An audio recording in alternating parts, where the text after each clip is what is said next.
Welcome to Inner Peace with Dr. Reese, a program that can help you become liberated in the modern world. Now, here's your host, Dr. Kevin W. Reese. Catharsis, the next C of the Inner Peace practice, the 7 C's, it goes nicely with clean living because clean living is stopping the toxicity from coming in, and catharsis is getting the toxicity out that's already in you. So this should be fun. With me today is Tina and Keisha. Hello. Hello. So we're all familiar with catharsis.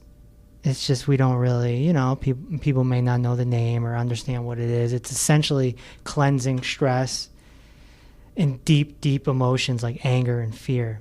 It's getting that out of you. Mm-hmm. So I want to go over a bunch of ways that we can do that and just kind of jump into the example so that people can make sense of it. A big form of catharsis would be exercise, right? Yeah. A lot of people are upset. They go to the gym or they bang out some push-ups or whatever it is, right? Kickboxing, stuff like that, yeah. So this is a release of energy. A punching bag is a big one. Some psychotherapists might even, do exercises with their patient with a punching bag. There's been studies done where they actually, kids that are super angry and the parents may not know why, like they'll be suggested to get a punching bag and let the kid just beat the snot out of a punching bag. Mm-hmm. It does really work though. It does. Yeah, it does. And you're getting it out. Getting it out. All these deep-rooted emotions. I mean, you think about everything that happened to you when you were 8, when you were 9, when you were 13, when you were 17, when you were 30, and then it's just this ball of things inside of you. And like the analogy from the seminar, right, is the light of the sun can't get into the glass dome because it's dirty, and it's dirty from fear and anger and envy and things like this. So we want to detox those out. It's just like detoxing the body. It's the same exact concept. Playing a musical instrument is another form of catharsis, especially drummers. Art, somebody is feeling a certain way about their dad or something like that, like they're upset, but they're a painter. They whip out the canvas and they go to town for a few hours. It's cathartic. Here's one that I'm a big fan of: screaming. And you'll be shocked to know that I'm a screamer. And I'm shocked. I have voicemails. Singing. How about singing? Is singing one? I don't know. Yeah, I suppose singing could. No, singing is. Well, it's art. Yeah, singing could be considered a musical instrument more than art. Whoever wrote the song is more art. Yeah. But screaming is very healthy. Just imagine a child past 5 years old, not like the early years. Even teenagers, 12, 13, 14, just mad at mom. They're really mad at their teacher, but maybe they take it out on you and they're yelling. They're just getting it out. Yeah. I've done some screaming in my day. As you may know, I went to college for television production. And so I've been video editing for a long time, over 20 years. And there's been a lot of moments where you put in hours of work and it's a computer. And sometimes things go bad. And all of a sudden, 3 hours of work is gone. Oh my gosh. And then you just scream? What can you do?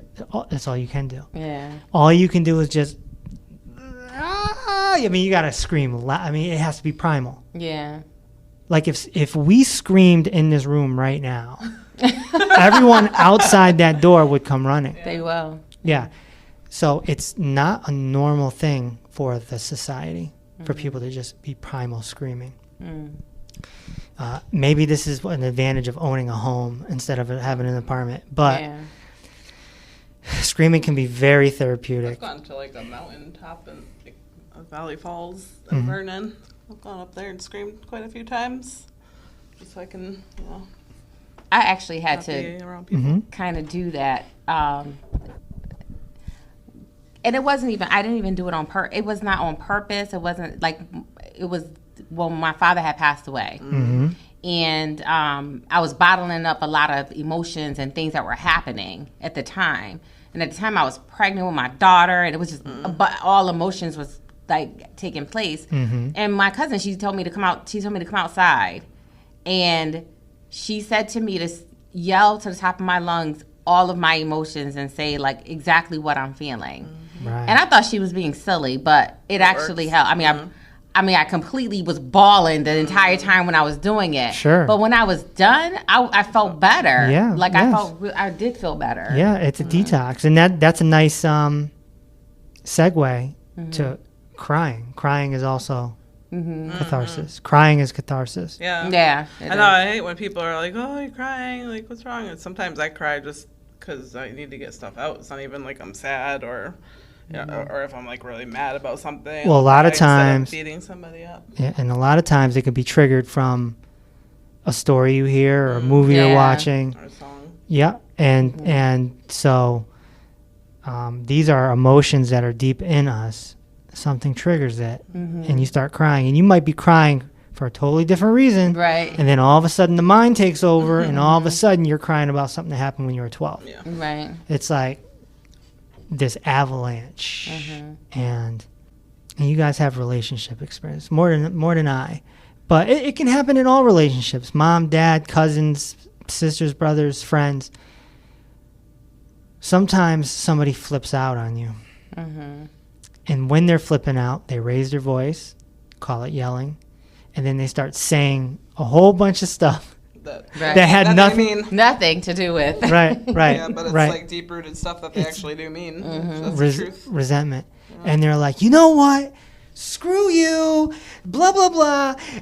And anytime you hear words like all the time, you do that all the time. Always. Okay. These are signs, signals. This is language being a pointer, pointing at deep-rooted resentment that they've been holding in. So now they're yelling at you, and they're going off on you. Now here's where things get interesting. The person that's being yelled at usually does one of two things. Either they engage back, or they shut down and go away. They shut down and go away. Both are the ego. And we'll talk about that. We're going to talk about ego in another podcast. But if there was no ego, then you wouldn't care that you're being yelled at. You would look at it as catharsis. You'd smile and you'd give them a hug. And that would be it. So It wouldn't be that easy. They'd be like, "You're mocking me. Why are you smiling?" Yeah, that would make them more mad. Right. no. Oh, maybe you don't do it right away. Maybe you do it in a few hours or whatever. But when you approach it with compassion and you don't take it personal, you don't take it personal. Okay, they're mad that you burn their food or you leave your socks out, or they're mad that you I don't know, you talk too much, whatever it is. They've been building it up. Now they're mad. Now they're letting it out. They're having a therapeutic moment. It's at your expense. Usually they're telling the truth. They're telling the truth In their version, though. They're telling the truth compared to from their perspective. Yeah, they're I telling. think it's I'm gonna say in their perspective is their version of the truth. Right. And you can hash it out with a conversation later on. But at that moment, they're going through catharsis. I remember a moment. God, I don't remember all the details, but I remember I was young. I must have been 12, maybe 11, 12, or 13, somewhere in there. My mom was helping me with math. I did not do well with math.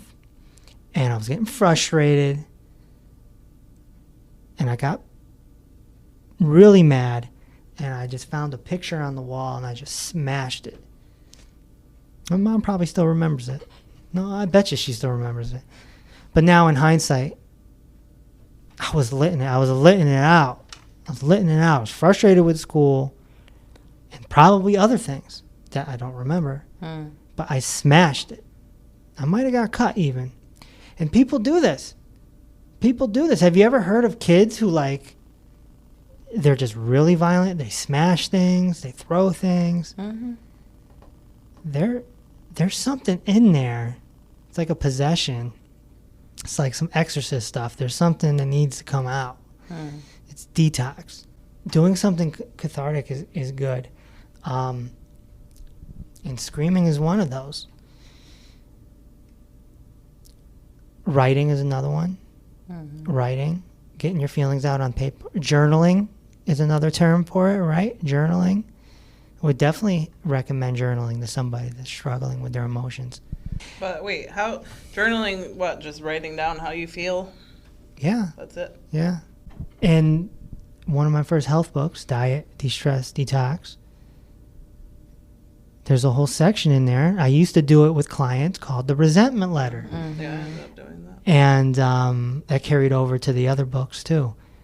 I didn't call it Catharsis then, but it was Catharsis. Mm-hmm. So you write, you pick someone in your life that you feel a lot of resentment towards, and you write a letter to them under the assumption that you will not hand them that letter. Mm-hmm. They will never read it. You just get it out on paper and get it all out.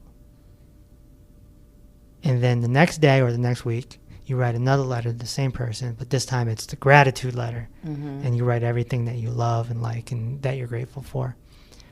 And it's a very therapeutic exercise. That's a form of catharsis. Keisha, didn't you write a letter? I did. Back in the day, like 2013 or something? Mm-hmm. I wrote a letter. It's funny. I wrote the letter, the resentment letter was to Mike. Oh, your current husband? My current husband. Okay, now this is pretty good. Now, I don't remember all details. You're going to fill it in, but I remember this. So you were a client at the time. The book wasn't even out, I don't think. And I said, write this letter. And you wrote the letter, right? And you ended up giving it to him? I ended up giving it to him. He and I were not speaking at all. Okay. Like just like everything had to do with like. He's the father of our daughter. Yeah. Everything had to just basically very cut and dry. When you getting her, all right, that was it. Like it was never a conversation really with us, and that's all it was. And so I wrote this letter to him because I was so resentful of all of what was happening in between us and what was going on. And I have never been so angry with anyone who was my ex before in my entire life as much as I was angry with him. Mm-hmm. Everyone else was like, you know, even my son's father, who was like my first love, like I wasn't like that with him. It was like, all right, bye, done. Mm-hmm. Him, it was, I realized as I was writing the letter, the resentment letter, is that I was still in love with him. And I still wanted to be with him.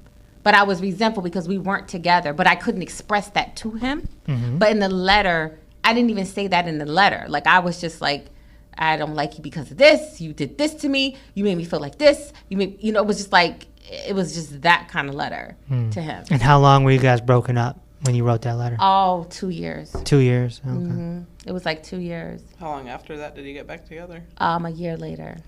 Yeah, it was a whole year later. After I wrote the letter, it was a year later, we started talking. We actually started communicating. Mm-hmm. How did he respond to the letter initially, right away? I didn't give him the letter until we got back together. Oh, okay. Mm-hmm. Okay. Yep. Interesting. I gave it to him after we got back together. Very interesting. And he read the letter, and he said, I didn't know that I hurt you that much. You see? He said, I did not know that you he says, and I don't want you to ever feel that kind of pain again. Right. So. Yeah. And here you are married now. We're married. Yeah. Last year. We got married. So. All right. Mm-hmm. So did you feel relieved when you originally wrote the letter? Do you remember? Yeah, I didn't intend on giving it to him. Mm-hmm. I wrote the letter and that was it. I had sealed it in an envelope and everything, addressed it to him, stuck it in a shoebox, and I was done with the letter. But but then when I wrote the gratitude letter the week later, that was harder to write. I mean, the gratitude letter was harder to write because the only thing I was grateful for at that time, because I couldn't think of anything else, was the fact that we had a daughter together and everything had to do with her. It was, just basically thank you for coming into my life, because if it wasn't for you, I wouldn't have her. Right. That kind of letter. And that letter actually was short, but the resentment letter was like a 2-page letter, back and front. But yeah, so it was catharsis. Yeah, that's what it was. Catharsis. Yeah. And who would have thunk it? I ended up marrying him. So. Very cool story. Another form of catharsis is therapy. Going to a therapist, psychologist, psychiatrist. I don't recommend psychiatrists because they like to give you pills, but therapy is an interesting thing. It's very easy to get addicted to. That's the problem. Because you end up relying on your therapist. And we have to have an understanding that, no offense to the therapists out there, but therapists have a very limited understanding because they come at it from a scientific approach and not a spiritual approach. So it stops at a certain point. It doesn't go all the way down. But the reason why it can be cathartic is because when you go to a therapist, you get to say things that you wouldn't normally say. So you could have went to a therapist and told the therapist everything that you wrote in that letter. It would have been similar. You would have told the therapist, and then the therapist gives their opinion and, maybe says something that you can change or this or that. But so it can be therapeutic to get those emotions out, and you talk about dad and you talk about this that happened to you back then and blah, blah, blah, and you're just kind of getting it out. I always recommend, no more than a year. Do a therapist for a year, no more, because you get into this place where you're complaining. And complaining is negative. No matter how you look at it, it's negative. It's meant to be detox. It's not meant to be day in, day out, right? So, and maybe a PTSD patient is a different scenario. Yeah. But, someone who doesn't have PTSD, it's just a form of catharsis. And we can't always talk to our friends and our family like we would a therapist. And if you do, it can be a little selfish, because now that person has to listen to you, and now they have to take on your energy of complaining. Complaining is draining. It is. It's draining. Like if you've ever been a boss and you have an employee that just, complains all the time, eventually you're like, I don't want this person on the team anymore, stuff like that. So, we have to watch that, and that's an easy cycle to get into with a therapist. So that's why I say, if you're going to go that route, make sure it's a year, no more. That's how you, your friends, you get alienated from your friends, too, because nobody wants to pick up the phone. No one wants to, because you look at the phone, call ID, and you're like, oh, God, they're going to complain already forever, what she's going to talk about. Because, for me, I know, there's certain people, I have to be in the right mindset to even deal with them. And I won't if I'm not in the right mindset, or if I'm, in a good place and I'm feeling like on this high and I'm like, then I see the phone ring and I'm like, no. Yeah. So now everybody's going to hear this and they're going to be like, oh, that's why she's not picking up the phone. Laughing is cathartic. Yeah. That's one of the reasons why obviously in the last episode I talked about clean living, which doesn't include all these movies. But if I'm going to watch a movie, I'm going to watch comedy. Because if you're going to watch this programming nonsense, you might as well laugh. So, give me Wedding Crashers over Goodfellas. Give me Planes, Trains, and Automobiles over, Die Hard. Give me something that's going to make me laugh. A few months ago, I watched both the Daddy's Home, I think they're called. Oh, Will Ferrell and Marky Mark. Marky Mark, yeah.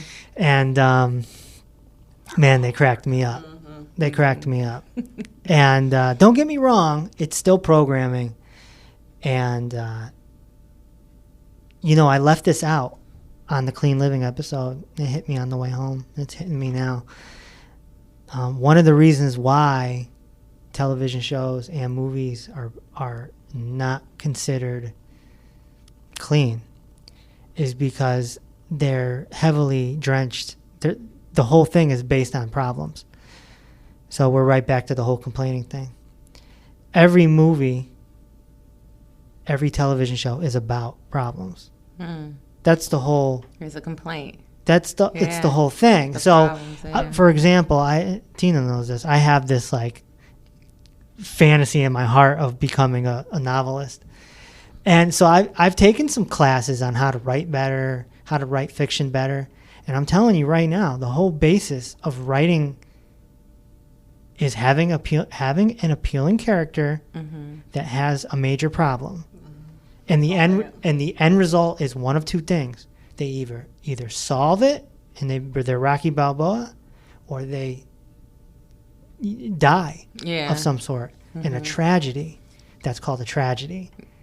So every single movie, every single novel, every single television show, even the reality shows, are all based in On problems. A problem or issue. So the next time you're getting ready to sit down with your loved one and watch a movie on a Friday night, call it what it is. Instead of saying, "Hey, bae, you want to watch a movie?" Say, "Hey, you want to watch some problems?" Because that's exactly what it is. Even comedy shows there's a problem. Even sitcoms. Yeah. In sitcoms, I love sitcoms. A good sitcom, I'll take a good sitcom over a good movie. Like I binge watched Cheers. Amazing. I binge watched Frasier. I'm binge watching Frasier right now. I binge watched 2.5 Men. There's a problem all the time. In sitcoms, there's two problems. Yeah. There's always an A and a B. That's how it's written. There's an A character, a B character. So if it's 2.5 Men, for example, Charlie will have an issue, and his brother will have an issue, and the cameras go from one scenario to the other, and then they meet at the end. Oh, yep. It's something similar to that. It's always been like that. All in the Family, the Jeffersons, all these old shows. It's the same format. Every movie, same format. Every movie, yeah. Even the comedies. Coming to America. He needed a wife. And then he couldn't get her, and then she got mad because he lied. Right. That's the drama. Beautifully at the end. Yeah, of course. Because it either ends beautiful or tragic. Tragically, yeah. Right? So, laughing is very cathartic. And if you can get some comedy and that's good. That's why I binge watch these sitcoms. Go with the comedy. Because I know, like, when I watch, like, suspense movies, and I'm enjoying the movie, but I don't think I really am, because I'm just so focused on the issue that's going on. And it frustrates me, and I'm getting stressed, right? And because that's of what's happening in the show. And again, this goes back to the Clean Living episode. This is creating more toxicity inside of us. I just watched that movie, the Tyler Perry movie with, what's her name? Taraji P. Henson, the Acrimony or something. Oh, yeah. Oh my God, that show was, I was hooked. I was watching it, but it was like, I was stressed. I was stressed the entire movie. And that's what they want. They want to evoke emotion in you. Oh, yeah. This movie, Peppermint, with Jennifer Gardner, I think it's on Netflix or Amazon. Oh, my God, has you stressed out, like, especially when it's, like, something with a kid or something. And you I can't. Of course. Yeah. Hey, look at Look at Jaws. People wouldn't even go in the water. I know. That movie messed people Travel up. with Me It for did. Life. I'm still scared of the ocean. You know. But Like these back movies. then, man, it messed people up. The Exorcist Yeah. I was messed gonna. people up. Oh my God! I was just thinking about that movie. The To Blair Witch Harry. Project. Yes, to this day, Yeah. I cannot even. It's still like even when they did the rematch, they had remade it, they remastered it, and they put extra scenes in that movie in the Exorcism, and the Exorcist. I still cannot watch it. It still disturbs me to this day. And my Yeah. mother had me watching that as a kid, Yeah, that's right. but I can't even watch it now as an adult I don't because think it's I've too ever even much. seen that. And a good way to think about it is this. This is how I always rationalize leaving things alone and renouncing. You've had enough. You've done it enough. Like what do you need pizza for? Have you not had enough pizza in your life? What do you need to see a scary movie for? Have you not seen enough? Right. What do you need to see a mafia movie for? Have you not seen enough? It's same thing with music. What do I need to hear Bon Jovi Living on a Prayer for? Have I not heard it enough in my? So it's like That's actually my favorite. it's song. you get all this. It's like enough. Yeah. It's enough. You've done it for 30 years, 40 years, or whatever. It's like it's enough. It goes Move back on. to what you said. You do not need to see the instant replay. No, you don't need to see the instant replay. Nope. Nope. And if you want to watch a movie again that you watched 30 years ago, you're going through a nostalgic moment. You know, oh, I'm going to watch this again. Well, those 2 hours could be spent meditating. Those 2 hours could be spent doing catharsis. You could be writing something. You could be laughing. You could be screaming. You could, you could be crying. You could do whatever. And there's actually laughing classes out there now. People go around and they help people laugh and get things out. And I knew of a Zen master. He just passed away last year, Bernie Glassman. He used to. He went to clown school on the side. And he would dress up like a clown and he would go and entertain people. That was his way of, first of all, being free. 'Cause nobody knows it's Bernie Glassman, right? It's a clown. Oh, yeah. And then he's helping people laugh, And let's be honest that, even comedians, I like stand-up comedy to a certain extent. I grew up. Some of the most depressed people. Yeah. I grew up on stand-up comedy, but Richard Pryor had some problems, Yeah.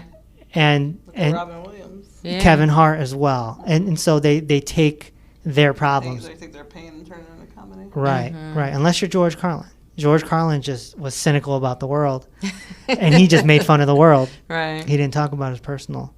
It's a heck of an art. It really is to make people laugh. So Yeah. I respect it. They're public speakers at the highest level, but there's a lot of negativity in there. Yeah. But at least you laugh. Yeah. It's better than if you watch Breaking Bad, it's just gonna be a bunch of Learn how to make money. So yeah, laughing is right there with crying. You gotta laugh. Gotta laugh. And that's why I like to tell jokes and sing and be random. Silliness. Girls Trip is a good one. I watched that over and over again so I can keep laughing. Silliness is good. Keeps you going. Be a clown. Yeah. Even without the costume, be a clown. Don't make fun of people. Some people make fun of people. That's not good. Some people bust people's chops and they twist it into a joke. Right. And it's I like, don't like that kind of comedy. yeah, no, that's not good. I like being silly with my kids. Like, Yeah. my kids and I, we, be silly, and then their dad joins in and we're all being silly. But no one is like making fun of each other. We're just being silly. And I like that. That makes me happy too. Yeah, absolutely. And being silly could be something as silly as wearing a silly hat. Going to the mall and wearing a silly hat, like you don't care, and everyone's like, "What the heck?" And you're just like, "Hey," like that's the type of spirit we need. But when you laugh, that's bringing up emotions. Sometimes you laugh so hard you cry. And it's not a sad cry, but it's still a cry. Still cry. Yeah. And that is an indication that something deep down is bothering you. And the laugh brought up the cry. If nothing was bothering you, you wouldn't cry, even if you laughed super hard. So Really? yeah, Because I've laughed really hard that I'm tearing up, like crying, because it was that funny to me. But you're saying that's like that comes from a deeper place? yeah, it's catharsis. What? Yeah, I would have never even thought that. yeah, yeah. Huh. Hmm. Interesting. Yeah, because tears, I mean, you're only going to cry for two reasons. Either something's in your eye or you're emotional. That's it. How did these actors cry? Now, some of them cheat and they put like hot sauce in their eye or something. Right. But they bring up an emotion from way back. I remember hearing an interview, I don't remember where, but it was from Will Smith. And he said that he got the advice early on, if you can master crying, you're always going to get good roles. And he did it. He can cry on cue. Now, how does somebody learn how to cry on cue? They have to. You have to bring up an emotion in your head. You either got to tap into the character, like on a psycho level, or you got to bring up something personal, and nobody just knows that you're bringing up something personal. Yeah. And that's how you cry. And Will Smith can cry on cue. He cries in almost every movie. Well, I watch Bold and the Beautiful, and them Logan girls, they cry on cue. Like, right? Like, they start talking and then drip, drip, drip, drip. I'm like, good grief, they could cry really well. Now, they can. They're dramatic actors. Very well. They cry very well. They're basically, they're like actors in a play because they're every day, 5 days a week. I mean, that's exhausting. They got to be terribly messed up in the head. No, being an actor is pretending you're somebody else. That's psychotic. It's psychotic. Because they're a soap opera star. They have to be that person every single day for so many. Right. Some of them for decades. Yeah. For the decades. same character. And it's not healthy to watch. Ah, thank you for telling me. Yeah, I know. Okay, on to the next one. Confessions. Deep confessions. Whoa. To who? When Usher. It's funny, when I was Yes. when I was on the radio, every year I had this segment called New Year's Eve Confessions. Oh, I remember that. They're still on YouTube, and boy, did we get some crazy ones. Yeah. Of course, you never know if they're making it up or not, but you play along. You play along. Like, there was this one guy who, I'm not even going to repeat it, but, getting something off your chest that you did that you're not proud of could be cathartic. Now, that might be with the therapist. Yeah. Right? You might not want to do it with the police officer.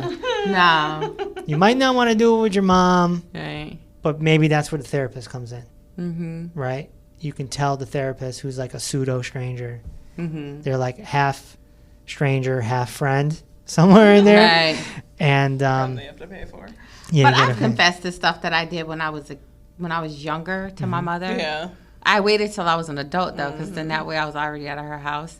And I told her stuff that I did, and she's like, "Oh my God!" I'm like, "Listen, because if I would have told you, then you'd have been implemented in my little act, and I could." I said, "Then you would be like an accessory after the fact." So I said I couldn't tell you, and she was like, "Oh my God!" Like she had to be believable to defend me. So. Yeah, sure. Yeah, absolutely. And then the next one is what they call active meditations, which aren't just the typical sitting there and going into a relaxed state. Active meditations were made very popular by Master Osho in the 70s. Dynamic meditation is almost like sort of a combination of Kundalini and primal screaming and just making your body go crazy. Master Osho, he believed that cathartic methods were necessary since it was difficult for modern people to just sit there and enter a meditation. He used to tell people never to just start with sitting, to do a mad dance, breathe heavy, almost like you're hyperventilating sometimes, and just scream and yell and, just something you would see, if you saw someone doing it, you'd be like, you'd probably call the authorities, get these emotions out. And then when you're done, then you sit down or lay down and meditate. And that's when the trance happens, the deep down meditation happens right there. And it looks funny. It looks like almost like people used to, the journalist would come in to his communes and then they'd go write an article or do a story on how he was possessing people. But what they were doing is they're gyrating their bodies and they were letting themselves go. And it was catharsis. They were getting all their fears and emotions out. People are pent up because we've been repressing these emotions for a long time, years and years and years. And then somebody comes along and says, look, we're going to put on some music. You're going to get it out right now. Right? Is that almost like how, like when people are chanting when they're meditating too as well? Is that part of that or no? No, chanting is usually to raise vibration in the room. Okay. And it's also to distract your mind from thinking.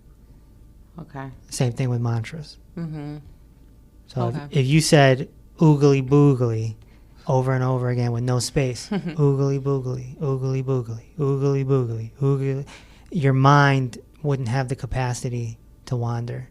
Okay. Gotcha. But these active meditations are like, he's got a gibberish one, where you just say things that don't make sense. You just blah, blah, blah, just and there's again the dynamic meditation. It's very dynamic. There's like 4 phases to it. It's like an exercise. Like your heart is going to go sky high. Your heart is going to be like boom, boom, boom, boom, boom, boom, boom, boom, boom, boom, boom. You do chaotic breathing, like hyperventilating. You get yourself to hyperventilate. Tumo meditation, which is of the Tibetan culture, where they can do certain breathing, hyperventilate, and they raise their heat in their body. But what also happens when you do that is you go through certain processes, like your mind goes through certain processes. Anger may come up, fear might come up. And these things, they resurface. They've been repressed. Catharsis is the opposite of repression. And then it comes up. The key to active meditations is when you're done doing all the wild stuff, then you got to do your relaxation meditation. And now you got to bring the heart rate down. You don't just stop and go have lunch. Yeah, I was going to say, because you can't do that, because it's like you're all, right. You can't bring yourself that high, right. all hyped up. And then what Osho would have people do is lay down. Just lay down where you are and just relax for like 15 minutes. And you just went through all this, all these emotions just pouring out of you.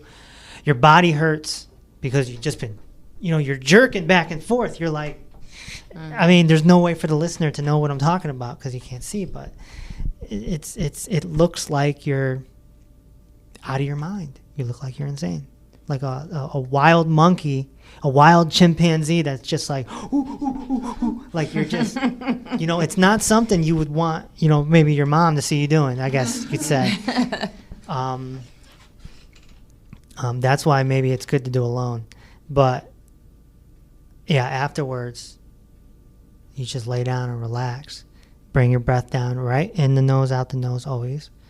And just, all you can hear is that heart. It'll be like, and eventually with your breathing, it'll start coming down and you release, you enter into this peak of consciousness and awareness. And so you're sort of getting two dogs with one bone there, because you're hitting your meditation goals, I guess you can say, but you're also doing catharsis and getting these emotions out of you. So, and I've created some too. I have the cartoon meditation. Maybe I'll do that on another podcast, where there's high-pitched voices, high-pitched noises. I remember the high-pitched noises. I've been recommending that in the books for years, because high-pitched noises brings your vibration up. If you're in a bad mood, just go, and then it's like, and then everyone laughs on top of it. Right. So, high-pitched noises works. Another active meditation that was founded by Jalaluddin Rumi back in, about the 15th century. Whirling dervishes. When you whirl, you keep going, like how a kid would do it in the yard, but there's a technique to it. And if you YouTube it and watch these people doing the whirling, which is of the Sufi tradition, it's a form of active meditation as well. And you don't get, once you master it, you don't get dizzy or anything. The Sufi whirling, Jalaluddin Rumi. There's somebody to look up right there. People think that he was a poet. He was much more than a poet. He was a Sufi mystic. But anyway, it's just important to keep in mind that we got to get this stuff out of us. Think of it like mucoid matter and parasites and all the stuff that's in us physically. This is in us mentally. All the years of... if we did this, the world would be a better place. Think about all the bullies. All the bullies that need some catharsis. Because they're bullying for a reason. There's something in there. There's something going on there. Right? These kids that are shooting up schools. The kids that shoot up schools, from my understanding, aren't extroverts. They're introverts. So they're holding on to something. They don't want to talk to nobody. And all of a sudden one day, they're looking for revenge. And guess what that revenge is? It's catharsis. As crazy as that sounds, as violent as it is, they're releasing their emotions, but they're doing it in sort of a sick and demented way. They're actually killing people. And then they usually kill themselves. To make it all go away. Yeah. We could help these kids. We could help all the depressed people in the world too. We could help all the sad people, all the anxious people, all of them with catharsis. Whether it's as simple as a punching bag or, taking foam noodles and having people beat the snot out of each other with foam noodles, or, doing whirling, or dynamic meditation, or primal screaming, all this stuff. These are therapies that could be implemented. But the problem is the society is stubborn. The society looks down on this stuff. The society is just figuring out what mindfulness is here in the Western world. Right? The society here in the Western world, they're just figuring out what yoga is. Like, the Western world is very, very behind. The Eastern world is ahead in that department. The Western world is ahead in money and military, you see?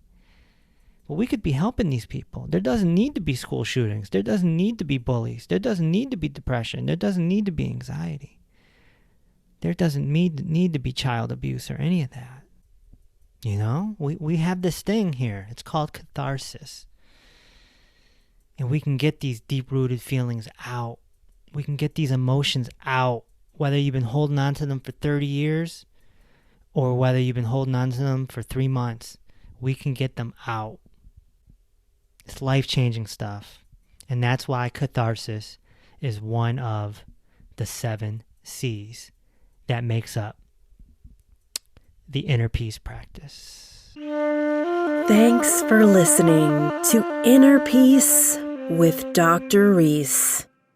If this episode opened your heart, feel free to share on social media and tell your loved ones. Also, be sure to subscribe so you never miss an episode. Until next time, may peace be with you.